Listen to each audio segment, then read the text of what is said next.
Before having a financial independence, what is more important is education. The second most important thing is confidence. And the third most important thing is ability to face challenges. A woman is a sign of life. A woman is a sign of fighter. In totality, according to me, women is a sign of power. ये याद रखिए कि महिला अगर सही मायने में सशक्त है तो सिर्फ इंडिविजुअल या परिवार इम्पैक्ट नहीं होता, पूरी सोसाइटी इम्पैक्ट होती है. देखिए, विदाउट अ डाउट मैं ये बात बोल सकता हूँ कि पुरुष कितना भी ताकतवर हो, लेकिन when it comes to mental strength, nobody can beat a woman.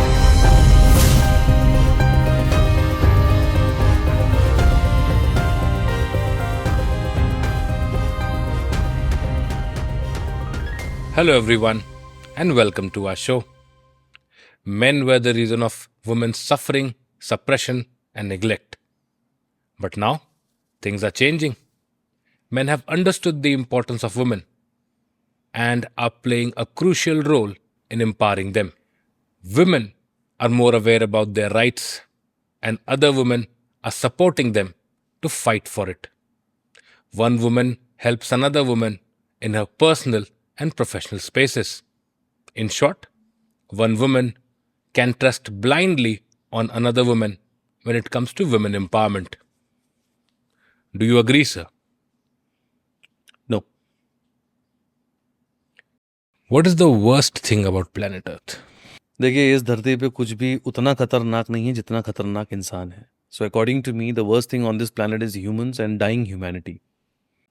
What is humanity? देखिए, इंसानियत इंसान को डिफाइन करने की सबसे खूबसूरत चीज़ है. इंसानियत क्या होती है? इंसानियत का मतलब होता है दया का भाव होना, सेंसिटिव होना, कंपैशनेट होना, मदद कर देना. और उन सबके ऊपर जो सबसे बड़ी चीज़ होती है वो होती है फॉरगिव कर देना. Okay. जो मैंने थोड़ी देर पहले बोला, माफ़ कर देना. ये क्षमता सिर्फ इंसान के पास है. तो ये माफ करने की जिम्मेदारी है किसकी? एक बड़ी गाड़ी अगर एक ऑटो से टकरा जाए तो हाथ उठाने की आज़ादी किसकी है? बड़े गाड़ी की. एक सिक्योरिटी गार्ड और एक सूटेड बूटेड आदमी, इन दोनों में से हाथ उठाने की जिम्मेदारी किसकी है? बड़े सूटेड बूटेड वाले की. देखिए, मैं ये क्या शब्द बोल रहा हूँ, मैं बोल रहा हूँ हाथ उठाने की जिम्मेदारी. इस चीज को इतना आराम से ले लिया गया है कि आदमी सेकंड थॉट भी नहीं देता. करेक्ट. तो जो आपका सवाल है कि माफ करने की जिम्मेदारी किसकी है, हमेशा से माफ करने की जिम्मेदारी ताकतवर की होती है. अगर आपने अग्निपथ मूवी देखी हो तो उसमें एक बड़ा शानदार डायलॉग है शुरुआत में ही कि कोई नहीं कहता कि किसी कमजोर ने पहलवान को माफ किया, उसके लिए कमजोर का पहलवान बनना जरूरी है. तो माफ करने की जिम्मेदारी हमेशा से उसकी होती है जो किसी भी रूप से सक्षम है, धन से, बल से, सोच से. तो इसका मतलब क्या इंसानियत मर चुकी है या मरने के कगार पे है? देखिए, इसका जवाब तो नहीं है मेरे पास, लेकिन जितना मैं देख पा रहा हूं उसकी शुरुआत जरूर हो चुकी है. कैसे? देखिए, किसी भी दुनिया में किसी भी देश को अगर आपको पहचानना है कि वो देश कितना खूबसूरत होगा, वहाँ के लोगों की सोच कैसी होगी, वो देश जो है वो प्रगतिशील विचारधारा का है कि नहीं है, ये सारा ओरिएंटेशन अगर आपको समझना है तो आप सिर्फ दो चीज़ों को ऑब्जर्व करिएगा कि वहाँ के लोग जानवरों को कैसे ट्रीट करते हैं, बेजुबान के साथ वो उनका व्यवहार कैसा है, और दूसरा उस देश की औरतें अपने ही देश में खुद को कितना सुरक्षित महसूस करती हैं. क्या उनके अंदर ये भाव है कि वो अपने ही देश के किसी भी कोने में आज़ाद होकर जा सकती हैं बिना किसी डर के? तो आप ये कह रहे हैं कि humanity is basically all about animals and women only? नहीं, देखिए, इससे पहले मैंने दो जवाब आपको दिए. पहला जवाब ये था कि माफ करने की जिम्मेदारी उसकी है जो ताकतवर है. करेक्ट. किसी भी रूप से, करेक्ट. धन से, बल से या सोच से. इंसानियत का मतलब ही होता है एक इंसान का व्यक्तित्व और उसका व्यवहार कैसा है. तो हमारा एक दूसरे के प्रति भी वही फर्ज बनता है जो किसी और के प्रति बनना चाहिए. ठीक है. लेकिन समाज में अस्थिरता तब कायम होती है या तब कायम होना शुरू होती है जब बाहुबल बढ़ता जाता है और सोसाइटी सप्रेस होती जाती है. Okay. आपने अपने इंट्रोडक्शन में दो शब्दों का प्रयोग किया था, main were responsible for the suppression, right? तो इसका क्या मतलब हुआ कि अगर शारीरिक क्षमता पे आप बात करेंगे तो औरत कमजोर होती है. ट्रू. शारीरिक क्षमता के हिसाब से. और दूसरा जो अपने आप को एक्सप्रेस नहीं कर सकते, जो होते हैं बेजुबान। तो अगर आप बेजुबान को समझ पा रहे हैं तो आप इंसान हैं, और आप ये मान पा रहे हैं कि औरत भी एक इंसान है, भले ही उसका बाहुबल कम है पर वो मेरे बराबर या मुझसे ज्यादा ताकतवर है दिमागी तौर से। अगर आप ये मान पा रहे हैं तो सही मायने में आप इंसान हैं और आपके अंदर इंसानियत जिंदा है। अच्छा, इसलिए मैंने इन दो चीजों को ब्रॉडली आपको बताया। अदरवाइज इंसानियत समाज के हर पहलू में, हर स्तर पर होनी चाहिए। अगर हम इस चीज की थोड़ी हिस्ट्री पे गौर करें तो सर आप ये बता पाएंगे कि मेन एंड वुमेन, आदमी और औरत का इवोल्यूशन हुआ कैसे? देखिए, दुनिया में जब एडम ईव आए और इंसान की शुरुआत हुई और ह्यूमन इवोल्यूशन होना शुरू हुआ, तो उसके प्रोसेस में दो तरह के संसार बने। एक घर के अंदर और दूसरा घर के बाहर। तो ये तो दो संसार बने कि एक जगह आदमी रात में सोता था और फिर वो खाने की खोज में बाहर निकलता था। जब धीरे धीरे फूड चेन का इवोल्यूशन होना शुरू हुआ तो आदमी ने शिकार करना शुरू किया। शिकार करके खाना खाएंगे, मांसाहारी हुआ। तो उस पर बैठ के डिस्कशन हुआ कि भाई शिकार पर कौन जाएगा। अब आप शिकार पे अगर जा रहे हैं और जानवर को मारना है तो उसके लिए आपके पास ताकत होनी चाहिए, मुख्यतः आप में बाहुबल होना चाहिए, क्योंकि शिकार जो है वो दिमाग से नहीं हो सकता, उसके लिए ताकत का भी होना उतना ही जरूरी है। तो आपस में जब तय हुआ तो ये पाया गया कि भाई आदमी ने बोला कि मेरे अंदर ताकत आपके कंपैरिजन में ज्यादा है, तो मैं काम करता हूं, मैं शिकार करता हूं। तो औरत ने कहा कि ठीक है, अब दो दुनिया जो है बनी हुई हैं, घर के बाहर और घर के अंदर। तो अगर आप घर के बाहर जा रहे हैं शिकार करने तो घर मैं संभाल लेती हूँ। ठीक है। लेकिन इस विभाजन के दौरान ये कहीं नहीं कहा गया कि एक काम दूसरे से कम है या एक काम में रिस्पेक्ट ज्यादा और दूसरे में कम है। तो दोनों कामों को लेकर जो एक आत्मसम्मान का भाव था वो बराबर था, कोई किसी से कम नहीं है। यहां से शुरुआत हुई। तो बेसिकली आप ये कहना चाह रहे हैं कि ताकत के हिसाब से काम डिवाइड हुआ। The distribution of the work purely happened on the basis of the physical strength for any woman, and during that time what was the inner world of the house? देखिए, आप बोल रहे हैं उस वक्त का इनर वर्ल्ड क्या था, और आप मोटे मोटे तौर पे देखेंगे तो उस वक्त से लेके आज तक औरत का जो इनर वर्ल्ड है वो मोटा मोटा एक जैसा है लगभग। फिर भी चलिए, आपने पूछा तो मैं शुरुआत से बात करता हूँ, बहुत पीछे जाने की जरूरत नहीं है समझने के लिए। तो जब आप घर में रहते हैं चार दीवारी के अंदर, तो आप उसके अंदर रह के क्या करेंगे? थोड़ी देर के लिए भूल जाइए कि वो औरत है। मान लीजिए एक इंसान है एक्स और आपको चार दीवारी में रख दिया गया है, तो आप क्या करना शुरू करेंगे? तो स्पेशली अगर आप महिलाओं की बात करेंगे तो उन्होंने खाना पकाना सीखा, खाना पकाना शुरू किया, घर साफ सुथराई करना शुरू किया, कपड़े धोना शुरू किया, कपड़े सुखाना प्रोसेस में आया, उनको तय करके रखना प्रोसेस में आया, बच्चों को पालना प्रोसेस में आया, उनको नर्चर करना, उनको अच्छा खाना बनाए खिलाना, उनको एंटरटेन करना, उनको अच्छी चीजें बताना, अच्छी चीजें सिखाना, और ये इंश्योर करना कि जब आदमी वापस घर आए तो उसको एक सुकून भरा एनवायरनमेंट घर पे मिले ताकि वो अपनी थकान भूल सके।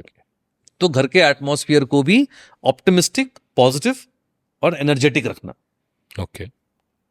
ये सारे काम किसके जिम्मे आए? औरत के।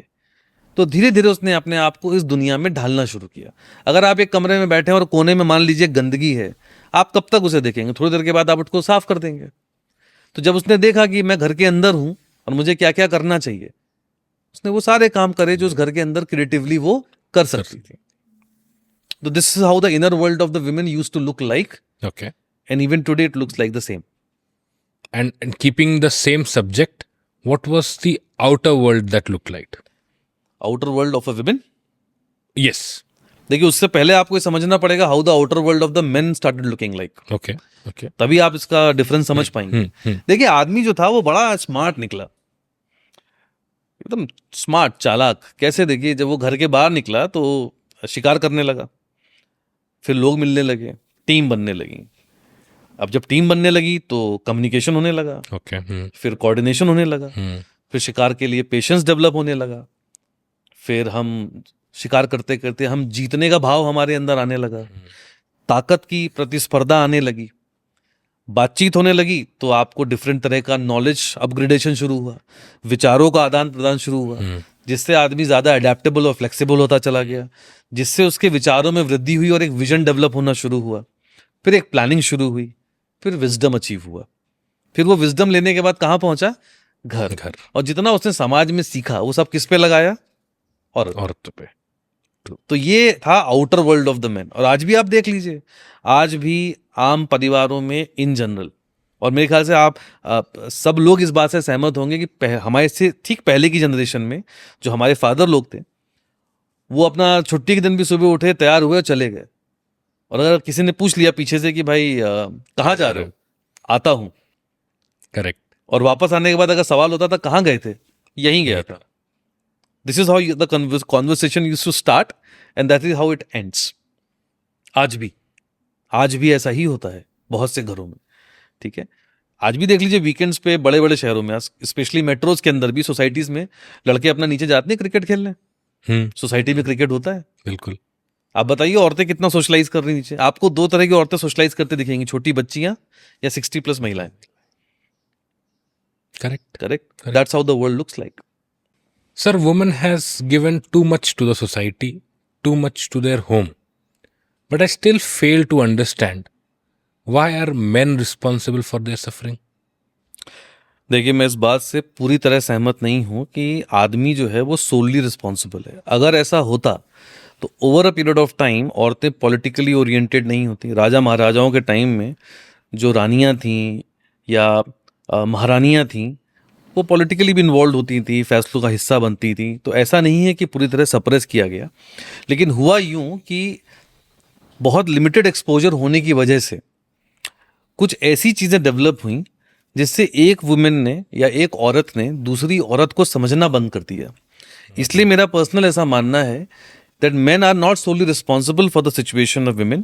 Women is equally responsible for their own situation.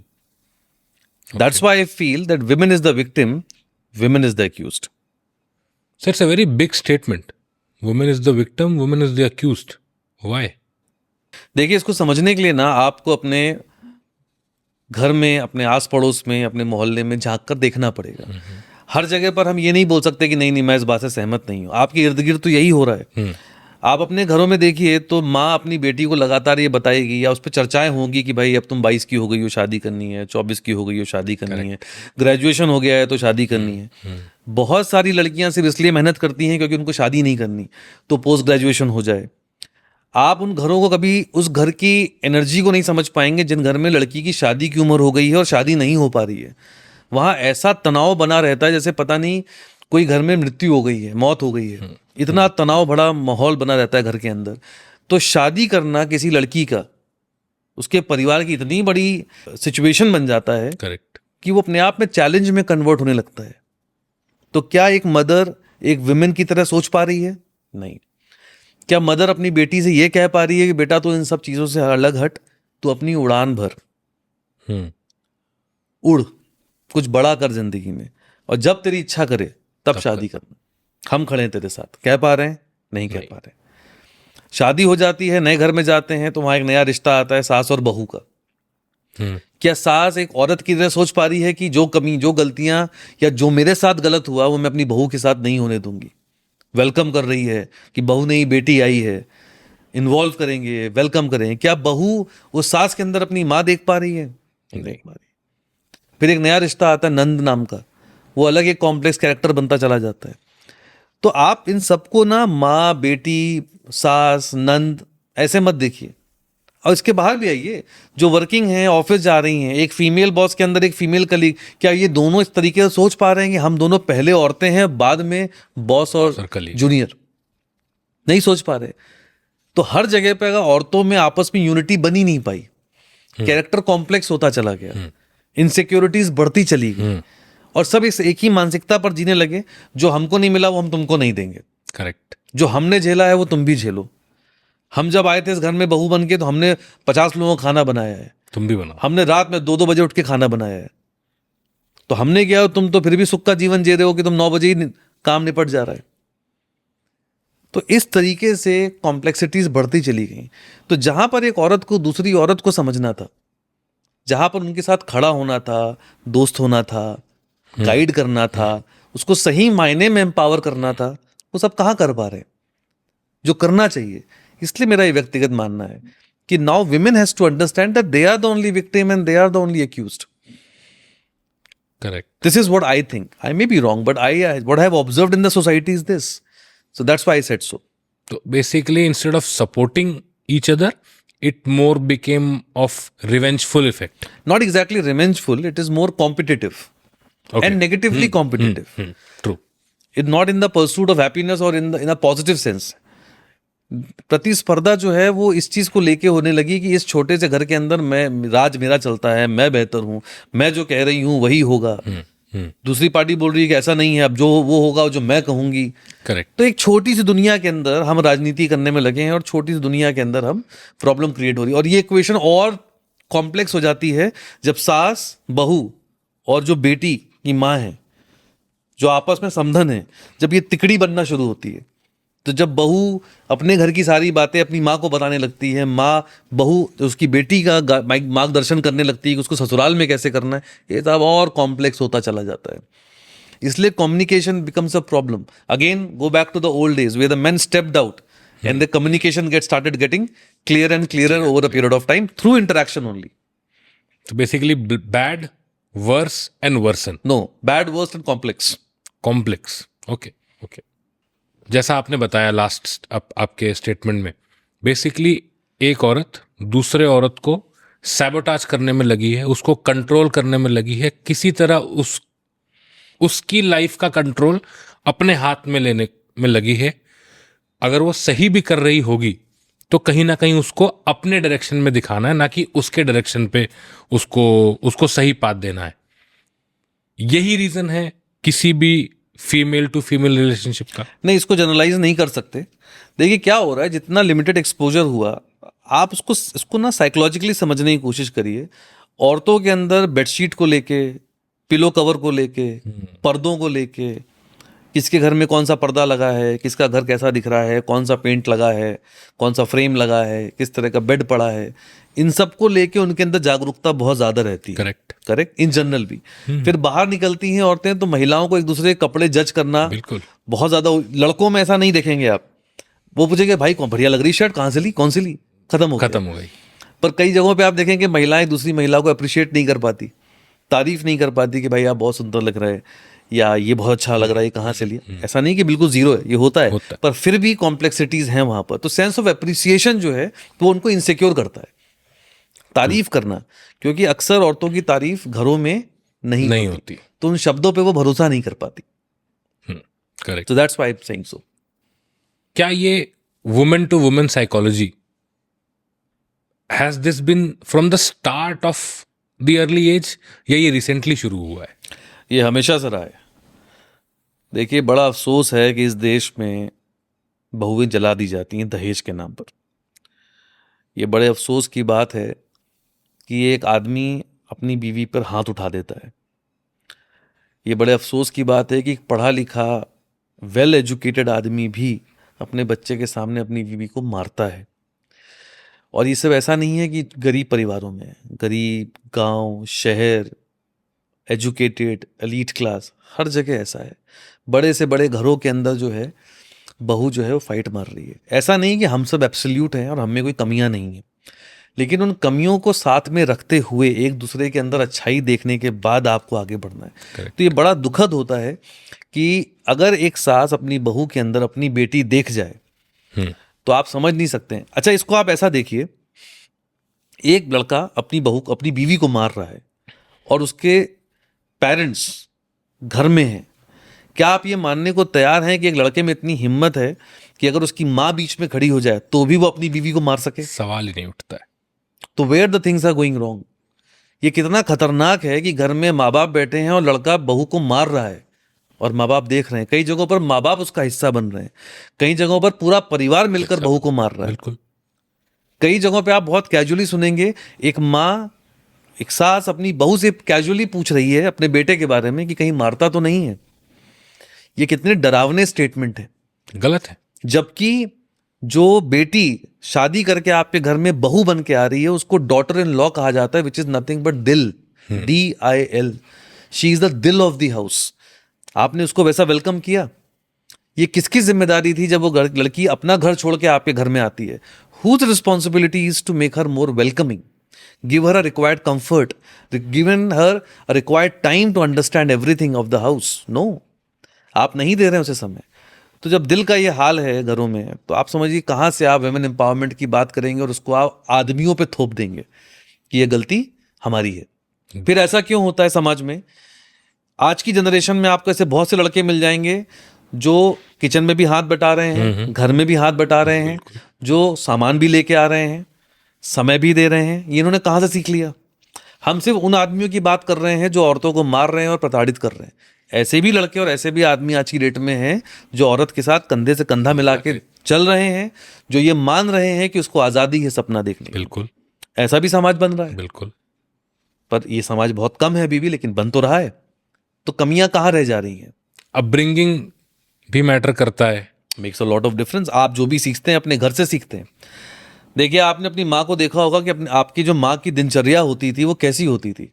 सुबह सबसे पहले उठना, फिर बच्चों का नाश्ता बनाना, उनको नाश्ता खिलाना, उनका टिफिन पैक करना, उनको स्कूल विदा करना, उनके स्कूल जाने के बाद घर का झाड़ू पोछा सफाई करना, करेक्ट। उसके बाद कपड़े धोना हाथ से, फिर उनको निचोड़ना, धोना, फैलाना, सुखाना। तब तक दिन का आधा दिन निकल चुका होता था। फिर लंच बनाना, क्योंकि 2 बजे के आसपास बच्चे स्कूल से वापस आएंगे तो क्या खाएंगे। तो माँ ये भी इंश्योर करती थी कि ऐसा नहीं कि 10 ही बजे खाना बना के रख दिया, गरम वो बनाएंगे। टाइमिंग वैसी होती थी कि बच्चा घर आएगा और खाना गरम गरम सर्व होगा। सरप्राइज एलिमेंट भी होता था उसके अंदर। कुछ स्पेशल बना दिया, मीठा बना दिया, कुछ खिला दिया। करेक्ट। फिर उनको सुलाया, क्योंकि थक के आए हैं तो उनका सोना जरूरी है। उसके बाद शाम का 4 बज जाता था, तब तक घर में चाय बनने लगती थी, क्योंकि साहब को चाय भी चाहिए। शाम की चाय बन रही है, चाय खाली सर्व नहीं होती थी, उसके साथ कुछ नाश्ता भी होता था। ठीक है, उसको खिलाने के बाद शाम का 5, साढ़े 5 बजे बज जाता था।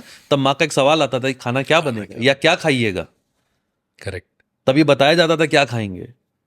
ऐसा कभी सोचा आपने कि माँ किचन में गई और उसको जो अच्छा लगा उसने बना दिया? नहीं। माँ हमेशा आके पूछेगी क्या खाओगे। क्या खाओगे? अगर पति नहीं है तो बच्चों से पूछेंगी। फिर खाना बनेगा, फिर वो खाना सर्व होगा, सब खाएंगे, सबसे आखिरी में माँ खाएगी। उसके बाद सब अपना खा पी के बिस्तर पर चले जाएंगे। माँ किचन में होगी, किचन पूरा साफ करेगी। किचन साफ करके सब, जब रात का 10:30 बजे किचन की लाइट बंद होगी, तब उस औरत का दिन पूरा होता है। करेक्ट। आप इसको उस दौर में ले जाके सोचिए जब वॉशिंग मशीन और फ्रिज नहीं हुआ करते थे। तो औरत के संघर्ष की कहानी बहुत पुरानी है। देखें तो संघर्ष, नहीं तो उसका काम, वो भी थैंकलेस। क्या? तो ये सोच है। तो जब लड़के ने ये देखा कि मेरी माँ ने ऐसा जीवन जिया, तो उसने ये तय किया कि मैं अपनी बीवी के साथ ऐसा नहीं करूंगा। जो भी कर सकता हूं बेस्ट करने की कोशिश करूंगा। बहुत अच्छा ना कर पाया, कम से कम कुछ तो करूंगा। इसलिए आज की डेट में वीकेंड पर आपको बहुत सारे लड़के दिख जाएंगे डी मार्ट में, जो अपनी बीवियों के साथ राशन लेते हैं, किचन में साथ में चाय बनाते हैं, सुबह की चाय साथ में पीते हैं। लेकिन फिर भी ये बहुत सारी चीजें जो हैं, जो बहुत घरों में लोग अच्छा अप्रिशिएट नहीं कर पाते। एक मर्द से औरत की एक्सपेक्टेशन क्या रहती है?